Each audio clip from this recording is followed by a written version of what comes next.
Hello बच्चों, let's read the question. The cyclin component of MPF is destroyed towards the end of this phase. Options ये है A G0, B G1, C S and D M phase. So इसमें की concept है cell division and cell cycle. Cell cycle में कौन से phases होते हैं? सेल डिवीजन कौन से फेज में होता है? एम फेज में. एक्चुअल एम फेज में ये सेल डिवीजन होता है. ओके, तो ये एमपीएफ क्या है? MPF is mitosis promoting factor भी इसको बोलते हैं,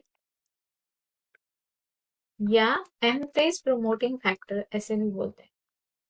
it is called as mitosis promoting factor और M phase promoting factor. Okay, so what is this MPF? It is actually a cyclin CDP complex. जब ये सेल में सिंथेसाइज होता है, it promotes the M phase. इसका मतलब cell division होता है. If the cell goes through prophase, metaphase, anaphase, telophase and cytokinesis. So एक सेल के दो सेल्स बन जाते हैं because of this cyclin CDK complex या MPF.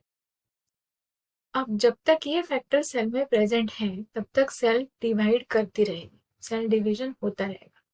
Now for a normal cell we don't want uncontrolled division. हमें continuous uncontrolled division नहीं चाहिए. अगर ऐसा हुआ तो क्या हुआ होगा? कैंसरस ग्रोथ हो जाएगी, राइट? सो हमें कंटिन्यूस ग्रोथ नहीं चाहिए, कंटिन्यूस सेल डिवीजन नहीं चाहिए. सेल की लिमिटेड अमाउंट में जितना नेसेसरी है उतनी ही सेल डिवीजन चाहिए.